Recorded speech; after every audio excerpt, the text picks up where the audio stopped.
ऐसी खबरें आ रही हैं कि अमेरिका में राष्ट्रपति चुनाव से पहले ही ईरान एक बड़ा हमला कर सकता है इजराइल के ऊपर। इस हमले को लेकर बहुत सारी बातें आई हैं, बहुत जरूरी सूचनाएं हैं। साथ में लेबनान जो प्रेशर बना रहा है इजराइल के ऊपर, वो इस हद तक पहुंच चुका है कि अब इजराइल की आर्मी कह रही है किसी भी तरह से सीज फायर होना चाहिए, वो लौटने के लिए बिल्कुल तैयार है। रशिया और चाइना के बीच में एक बहुत बड़ी डील हुई है, उसके बारे में बताऊंगा। और चाइना ने अमेरिका के ऊपर एक सैंक्शन लगाया है जिससे वहां ड्रोन का बनना मुश्किल हो गया है। ये और इससे जुड़ी ढेर सारी खबरें लेकर हाजिर हूं, देखते रहिए पूरा वीडियो।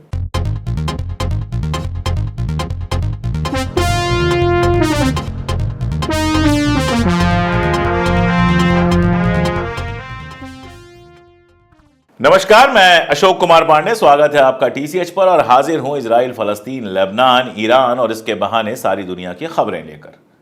सबसे बड़ी खबर जो आ रही है वो ईरान के जानिब से आ रही है और ऐसा मुझे भी लगा था कि इजराइल के हमले के बाद ईरान इतनी जल्दी हमला पलट के नहीं करेगा। खामनेई साहब का जो बयान उस समय आया था, मैंने आपको बताया था, उन्होंने उस समय उस बयान में कहा था कि जो इजराइल का हमला है ना तो उसको बढ़ा चढ़ा के देखना चाहिए और ना ही कमतर करके आंकना चाहिए। और उधर हुआ यह कि इजराइल अपने उस हमले को लगातार बढ़ा चढ़ा के बता रहा है। इजरायली मीडिया में और अमेरिका की मीडिया में लगातार यह कहा जा रहा है कि ईरान की जो मिसाइल टेक्नोलॉजी है उसके ऊपर हमला हुआ है, अब नए मिसाइल्स वो नहीं बना पाएगा, वगैरह वगैरह। और उसके बाद से जो पूरी स्थिति है, पूरे हालात हैं, उनको समझने पर यह लगता है कि बाकी नेता भले पीछे हट रहे हो सकता है वहां के राष्ट्रपति और बाकी सारे लोगों का मूड हो कि जो हुआ सो हुआ, उसको जाने दिया जाए, लेकिन खामनेई साहब ने ऐसा लगता है कि नसरुल्लाह की जो हत्या हुई थी उसको काफी दिल पे लिया है। उसके बाद से ही उनका पूरा मिजाज, उनके बोलने का तरीका, उनका सारा कुछ बदला हुआ है और वो किसी भी हाल में इजराइल से बदला लेने के लिए बिल्कुल तैयार है।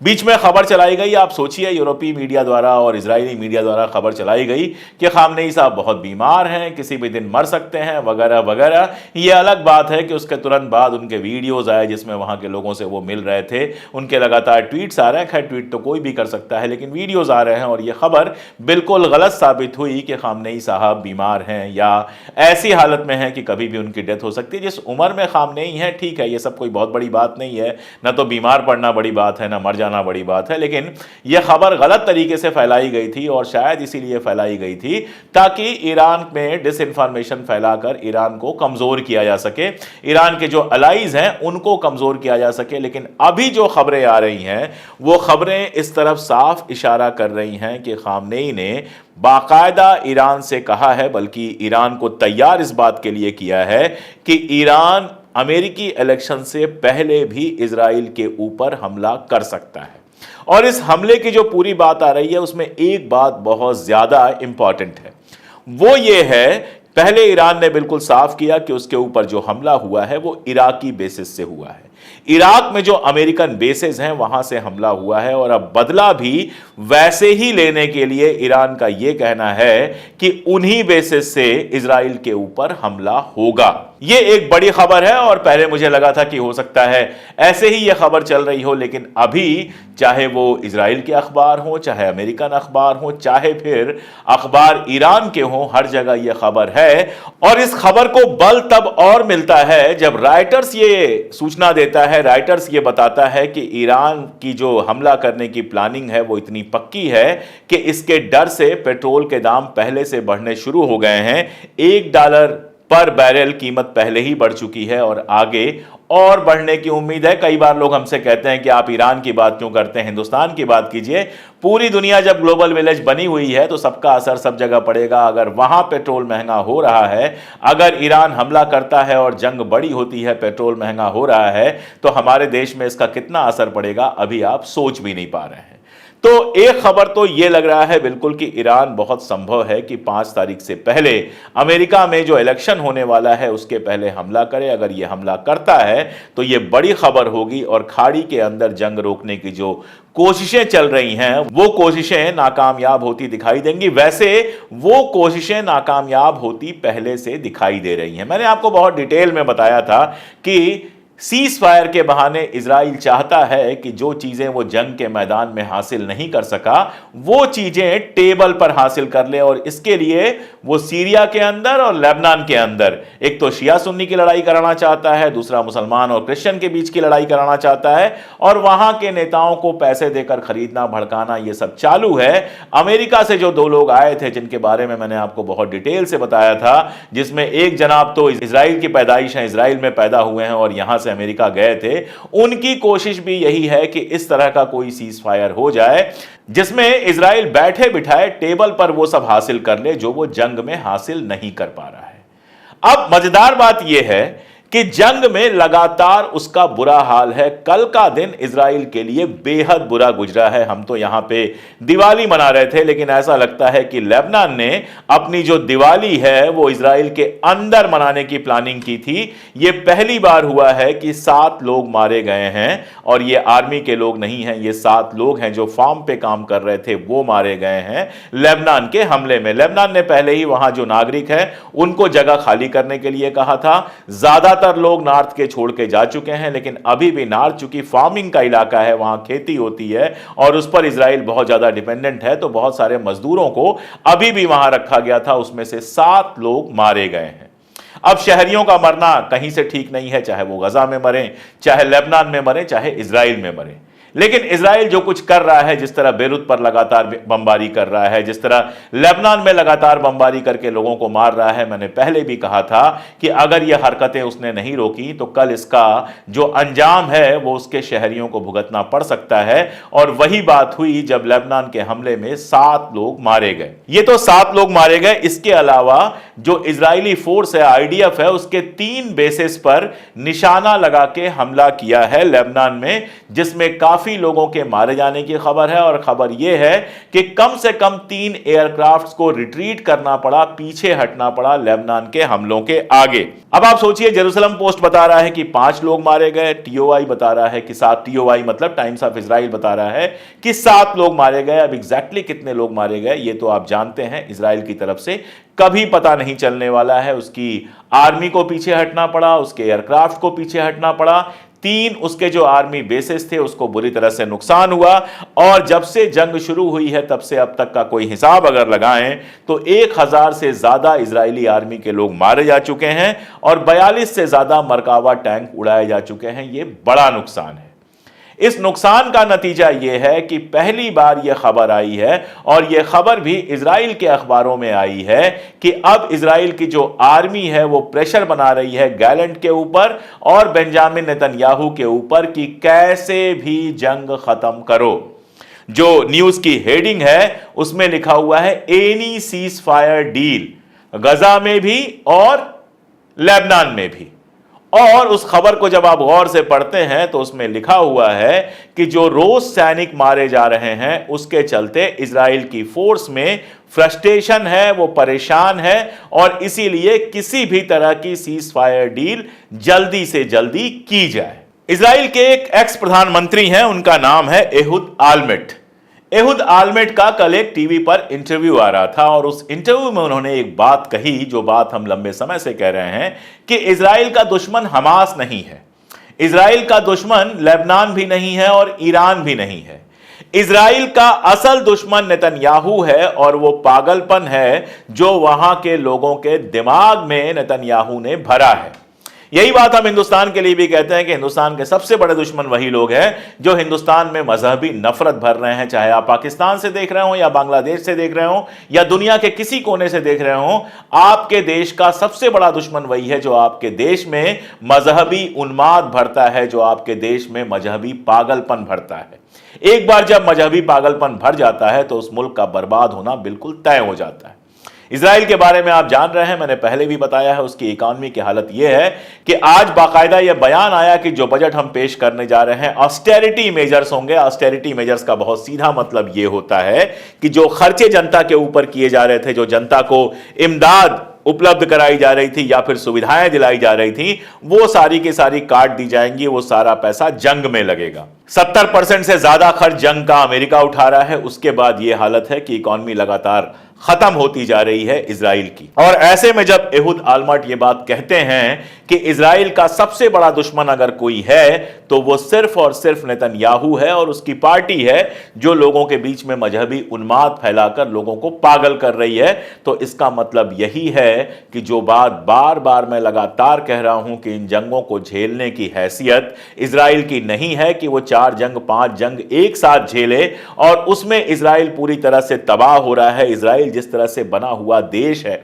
जिसमें अलग अलग मुल्कों से आकर लोग बसे हैं, यहूदी लोग बसे हुए हैं, और जिन मुल्कों से आकर बसे हैं उन मुल्कों में आज भी उनके पासपोर्ट हैं और घर हैं, उसमें हालत ऐसी हो सकती है, मैं पहले बहुत डिटेल में बता चुका हूं कि लगातार माइग्रेशन वहां से चल रहा है, उसमें हालत ऐसी हो सकती है कि अगर यह जंग लंबी खिंची तो इजराइल का पूरा वजूद खत्म हो सकता है। जब मैं शुरू में कहता था तो बहुत सारे लोग आकर उल्टा सीधा कमेंट कर जाते थे, अब वहां के जिम्मेदार लोग, वहां के एक्स प्राइम मिनिस्टर ये बात कह रहे हैं तो समझना चाहिए कि हालात क्या है। इजराइल अगर खड़ा है और लड़ पा रहा है तो उसकी सिर्फ एक वजह है, अमेरिका, इंग्लैंड, कनाडा और यूरोप के देशों का समर्थन।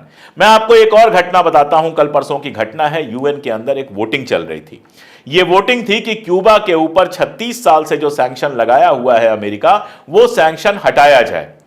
आप हंसेंगे कि सारी दुनिया में सिर्फ 2 मुल्क थे जिसने इनके खिलाफ वोट दिया, बाकी सारे मुल्कों ने यह कहा कि सैंक्शन हटाया जाना चाहिए। वो 2 मुल्क कौन थे? अमेरिका और इजराइल। यानी ये दोनों तो साथ में हैं हर बुरी चीज में, बाकी कुछ भी हो जाए हर बुरी चीज में अगर ये साथ हैं तो इसके पीछे की वजह है। ब्रिटेन का मैं आपको एक किस्सा सुना दूं। वहां एक पैलेस्टीनियन स्टूडेंट थी और उसका वीजा रद्द कर दिया था क्योंकि वो फ्री पैलेस्टाइन मूवमेंट में हिस्सा ले रही थी। ब्रिटेन ने वीजा उसका रद्द कर दिया था। वो ब्रिटेन के कोर्ट में गई और वहां के कोर्ट ने फैसला दिया कि यह वीजा रद्द करना बिल्कुल गलत था। इसका मतलब क्या है? इसका मानी यह है कि वहां का जो संविधान है, वहां का जो कॉन्स्टिट्यूशन है, वहां के जो नियम कानून है, उनको किनारे रख के इजराइल को खुश करने की कोशिश कर रहा है इंग्लैंड। यही काम कर रहा है जर्मनी और यही काम कर रहा है अमेरिका।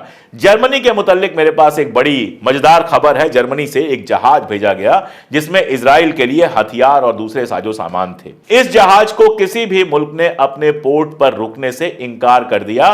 नहीं, आप इजराइल को हथियार भेज रहे हैं, हम अपने पोर्ट पे आपको नहीं खड़ा होने देंगे। खबर यह आई कि इजिप्ट ने अपने पोर्ट पर इसको रुकने की इजाजत दी। इस खबर के बाद इस्तांबुल में जबरदस्त प्रदर्शन हुआ, लोग सड़कों पे आ गए और इजिप्ट के खिलाफ, इजिप्ट के जो राष्ट्रपति हैं उनके खिलाफ नारे लगाने लगे। उसके बाद इजिप्ट का बयान आया कि नहीं, यह बिल्कुल गलत है, हमने किसी तरह की कोई मदद इजराइल की नहीं की है। अब वो जहाज कहां है, कैसे है, मैं नहीं जानता, लेकिन इजिप्ट एक ऐसा देश है और टर्की जो क्यों इजराइल की मदद कर रहे हैं। टर्की के भी जो राष्ट्रपति हैं एर्दोगन बातें लगातार करते रहते हैं, लेकिन खबर यह आई कि वहां के भी सैनिक जो हैं वो इजराइल के फेवर में लड़ रहे थे। मैं ना खबर को कंफर्म करता हूं और ना ही खबर को पूरी तरह से गलत बता रहा हूं, लेकिन यह खबर भी आई थी। अब ये 2 कंट्रीज इस तरह का बिहेवियर क्यों कर रही हैं वो तो वो ही जाने, अमेरिका का दबाव भी होगा। लेकिन टर्की के साथ एक बात तो कम से कम ये है कि लगातार वहां के जो राष्ट्रपति हैं एर्दोगन, वो इजराइल के खिलाफ बोल रहे हैं, उसकी मलामत कर रहे हैं। यहां तक कि यूनाइटेड नेशंस में भी उन्होंने काफी तल्ख टिप्पणी की थी। अब आ जाते हैं रशिया की तरफ, क्योंकि रशिया इस समय बहुत इंपॉर्टेंट रोल निभाता हुआ नजर आ रहा है। रशिया के बारे में मैंने बताया कि इजराइल ने कहा था कि इजराइल चाहता था कि ये जो डील होनी है लेबनान के साथ, जिसके बारे में मैं पिछले वीडियो में बहुत डिटेल बता चुका हूं, इसीलिए आज डिटेल में नहीं जा रहा हूं, कि वो एक ऐसी डील है जिसको लेबनान या हिजबुल्लाह कभी स्वीकार नहीं करेगा। क्योंकि डील के नाम पर इजराइल पूरी छूट चाहता है कि वहां पर जब चाहे अपनी जहाज भेज सके और जब चाहे वो हिजबुल्लाह के ऊपर कुछ भी कर सके, और साथ में हिजबुल्लाह को डी आर्म करना चाहता है, उसके हथियार खत्म करना चाहता है। इसलिए उस डील की फिलहाल कहीं कोई उम्मीद नहीं है। जब इजराइल ये सारी शर्तें छोड़ेगा उसके बाद ही डील होगी। जब उस तरफ बात बढ़ेगी तो उस पर बात करूंगा। अभी मैं रशिया पे बात कर रहा था। रशिया ने ईरान के साथ एक समझौता करना है और लगातार अमेरिका ये प्रेशर बना रहा है कि ईरान के साथ आप जो समझौता करिए उसमें डिफेंस ना हो। पहली बात तो यह है कि अमेरिका है कौन, रशिया या चाइना को यह बताने वाला कि वो किस तरह का समझौता करें और किस तरह का ना करें। कल रशिया ने बिल्कुल क्लियर कर दिया कि ईरान के साथ जो समझौता होगा उसमें डिफेंस की बात भी लागू होगी। चाइना का यह हाल है कि ताइवान के लिए अमेरिका ने कुछ ड्रोन भेजे। इसके बाद चाइना ने जो ड्रोन बनाने वाली कंपनी है उसके ऊपर लगा दिया सैंक्शन। अभी तक अमेरिका सबके ऊपर सैंक्शन लगाता था, इस बार चाइना ने लगा दिया सैंक्शन। और चाइना के सैंक्शन लगाने के बाद ड्रोन बनाना वहां मुश्किल हो गया, क्योंकि जो आइटम्स चाइना से जाते थे कहीं और मिलना मुश्किल है, तो वो कंपनी ही खतरे में पड़ गई है। अमेरिका जो जहर सबको पिलाता था, उस जहर को अब उसे खुद भी चखना पड़ेगा। ऐसे ही जब आरोप लगाया गया कि नॉर्थ कोरिया अपने सैनिक भेज रहा है रशिया के साथ लड़ने के लिए, रशिया ने साफ कहा कि ऐसा कुछ नहीं है, लेकिन एक सवाल पूछा। उसने कहा कि यूक्रेन की तरफ से, इजराइल की तरफ से लड़ने के लिए आप दुनिया भर के मुल्कों को लगा देते हैं, दुनिया भर के मुल्क उनकी मदद कर रहे हैं, फिर अगर हम किसी की मदद ले रहे हैं तो आपको क्या प्रॉब्लम होनी चाहिए? जाहिर है अमेरिका के पास इसका कोई जवाब नहीं होगा। वो एक ऐसा मुल्क है जो इजराइल के फंदे में ऐसा फंसा हुआ है। आप सोचिए, बिल क्लिंटन साहब चुनाव प्रचार कर रहे थे। बिल क्लिंटन साहब पुराने राष्ट्रपति रहे हैं, वहां के मोनिका लेविंस्की कांड में उनको बाहर होना पड़ा था, और ये कई लोगों का ये कहना है कि मोनिका लेविंस्की जो थी वो भी मोसाद की मोल थी, उस पर कभी अलग से बात करूंगा। वो दे रहे थे भाषण, और इस बार परेशान वो इसलिए हैं क्योंकि वहां पर उनको बहुत सारे मुस्लिम वोट, अरब वोट और ज्यादा प्रोग्रेसिव वोट इसलिए नहीं मिल रहे हैं क्योंकि फलस्तीन और लेबनान में जो वो हरकत कर रहे हैं उससे लोग नाराज हैं। तो उन्होंने क्या कहा पता है?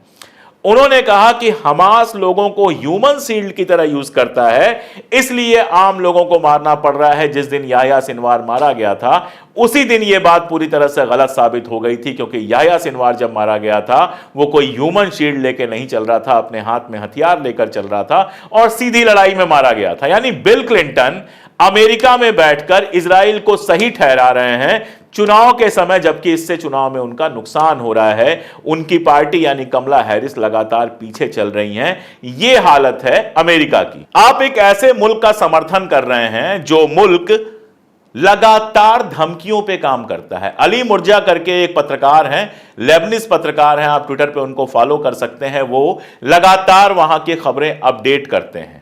इजरायली आर्मी के ऑफिशियल स्पोक्स पर्सन ने ट्विटर पर उनको धमकी दी, जिस धमकी को उन्होंने शेयर किया और कहा कि आप मरने की बात करते हैं, हम मरने से नहीं डरते हैं, वो सब एक अलग बात है। लेकिन एक पत्रकार को सीधे सीधे जान से मारने की धमकी दे रहा है इजरायली आर्मी का स्पोक्स पर्सन। आप समझ सकते हैं कि वो देश किस तरह से गुंडा देश में तब्दील हो चुका है। आपने कभी दुनिया के किसी मुल्क को, किसी और मुल्क के पत्रकार को जान से मारने की धमकी देते सुना है? यह सब कुछ कर रहा है इजराइल। लेकिन अमेरिका में बिल क्लिंटन या बराक ओबामा या कमला हैरिस या बाइडेन या यहां तक कि ट्रंप को भी यह सब दिखाई नहीं दे रहा है। वो किस नशे में है पता नहीं। इजराइल की मदद अमेरिका करता है या इजराइल अमेरिका को चलाता है, इस पर काफी सारी बातें मैं पहले कर चुका हूं। लेकिन जब आप इस तरह का माहौल बना देंगे तो दुनिया में आपके दुश्मन आज नहीं कल बढ़ते ही चले जाएंगे। और अभी रशिया और चाइना जिस तरह से मजबूत हुए हैं और जिस तरह से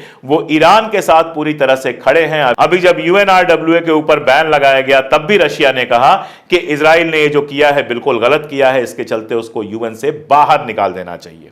तो जब आप अपनी दोस्ती इस लेवल तक निभाएंगे कि इजराइल कुछ भी करे आप आंख मूंद के खड़े रहेंगे, तो दुनिया के दूसरे मुल्कों को भाषण देने का आपको कोई अधिकार नहीं है। जब आप बच्चों के, औरतों के, वहां के शहरियों के मारे जाने पर खामोश रहेंगे, तो पूरी दुनिया में ह्यूमन राइट्स पर कोई आपका भाषण सुनने वाला नहीं है।